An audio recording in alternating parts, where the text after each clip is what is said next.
Welcome to cooking language. இன்னைக்கு cooking language channel நம்ம பார்க்க போகிறது ஓம்படி. குக்கிங் லாங்குவேஜ் சேனலை சப்ஸ்கிரைப் பண்ணாதவங்க சப்ஸ்கிரைப் பண்ணுங்க, லைக் பண்ணுங்க, பெல் பட்டனை ப்ரெஸ் பண்ணுங்க. வாங்க ஓம்படி எப்படி செய்யலான்னு பார்க்கலாம். இப்போ ஓம்படி செய்யறதுக்கு தேவையான பொருட்கள் என்னன்னு பார்த்துடலாம். நான் 1 கப்பு கடலை மாவு எடுத்துக்கிறேன். 1 கப் கடலை மாவுக்கு 1/4 கப்பு அரிசி மாவு போதுமானது. அரிசி மாவு எதுக்கு சேர்க்குறோம்னாக்கா, நம்மளுக்கு கிறிஸ்பியாக இருக்கணுன்றதுக்காக அரிசி மாவு சேர்த்துக்கிறோம். கூடவே கொஞ்சமாக உப்பையும் நான் சேர்த்துக்கிறேன். இது கூட கொஞ்சமாக பெருங்காயத்தூள், ஓமத்தை நான் நல்லா தண்ணியில் ஊற வச்சு ஃபில்டர் பண்ணி எடுத்து வச்சுருக்கேன். இந்த மெத்தடில் நீங்கள் யூஸ் பண்ணுறதுனாலும் பண்ணலாம். அப்படி இல்லைன்னாக்கா ஓமத்தை நல்லா ஊற வச்சு மிக்சியில் அரைச்சிட்டு அது அப்படியே சேர்த்தும் நீங்கள் பிசைஞ்சிக்கலாம். நான் இங்கே ஓம தண்ணியை மட்டும்தான் நான் சேர்த்துக்கிறேன். கூடவே கொஞ்சமாக வெண்ணெயும் சேர்த்துக்கிறேன். இப்போ இது எல்லாத்தையும் நம்ம நல்லா கலந்து எடுத்துக்கலாம். தண்ணியை கொஞ்சம் கொஞ்சமாக சேர்த்து நல்லா பிசைஞ்சு விட்டுக்கலாம்.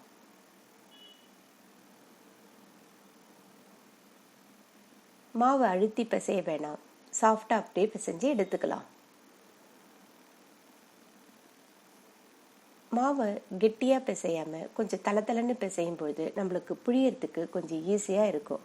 அதனால் மாவை கொஞ்சம் தளத்தளன்னு பிசைஞ்சு எடுத்துக்கோங்க.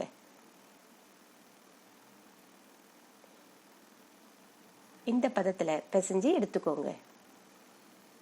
இப்போ நான் கையில் எண்ணெய் தடவிக்கிறேன். கூடவே அச்சில் எண்ணெய் தடவிக்கிறேன். சின்ன சின்ன ஹோல் போட்ட இடியாப்பம் அச்சு இருக்கு இல்லையா, அதை எடுத்துக்கலாம் நம்ம. இப்போ நான் கொஞ்சமாக மாவை எடுத்து நான் அச்சில் சேர்த்துக்கிறேன். மாவை ஃபுல்லாக சேர்க்காம பாதி தான் சேர்த்துக்கிறேன். ஃபுல்லாக சேர்க்கும் பொழுது நம்மளுக்கு பிழியறதுக்கு கஷ்டமாக இருக்கும். அதனால பாதியாக சேர்த்து இப்போ நான் பிழிஞ்சு எடுத்துக்கிறேன். இப்போ நான் எண்ணெய் வச்சுருக்கேன். எண்ணெய் நல்லா காஞ்சி வந்திருக்கு. எண்ணெய் காஞ்சிச்சான்னு செக் பண்ணுறதுக்கு கொஞ்சமாக நான் கடலை மாவை போட்டு செக் பண்ணிக்கிறேன். இப்போ நம்மளுக்கு எண்ணெய் நல்லா காஞ்சி வந்திருக்கு. இப்போ நான் டைரெக்டாக அப்படியே பிழிஞ்சு விட்டுக்கிறேன். இடியாப்பம் பிழியிறாப்புல இதே போல் பிழிஞ்சு விட்டுக்கோங்க.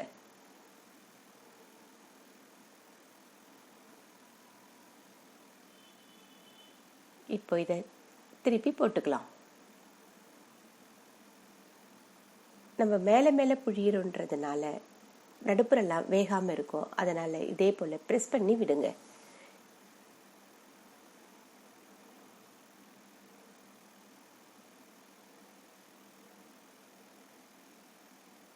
இப்போ நம்ம ஓம்படி நல்லா வெந்து வந்திருக்கு.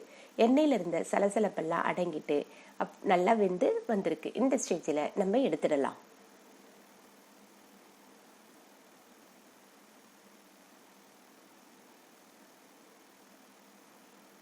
இதே போல எல்லா மாவையும் நம்ம பிழிஞ்சு எடுத்துக்கலாம்.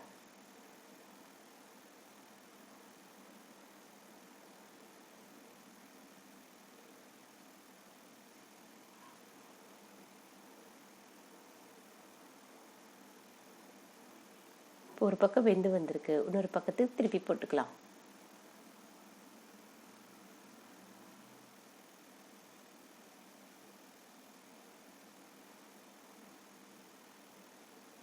இதே போல் நல்லா ப்ரெஸ் பண்ணி விடுங்க.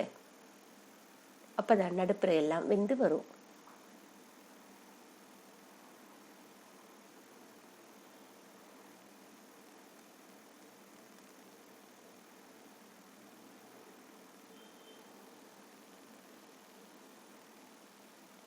பாருங்க, நல்லா வெந்து வந்திருக்குது.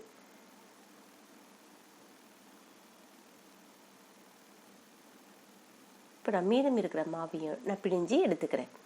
இப்போ நம்மளுடைய ஓம்படி சூப்பராக ரெடியாகி வந்திருக்கு. நான் இதில் கொஞ்சமாக கறிவேப்பிலையை அதே எண்ணெயில் பொரித்து எடுத்து வச்சுருக்கேன். நீங்களும் ட்ரை பண்ணி பாருங்கள் எவ்வளோ கிறிஸ்பியாக இந்த ஓம்படி வந்திருக்குன்ட்டு. இந்த வீடியோ உங்களுக்கு பிடிச்சிருந்ததுனாக்கா லைக் பண்ணுங்கள், ஷேர் பண்ணுங்கள், சப்ஸ்கிரைப் பண்ணுங்கள். உங்களுடைய கமெண்ட்ஸை கமெண்ட் செக்ஷனில் சொல்லுங்கள்.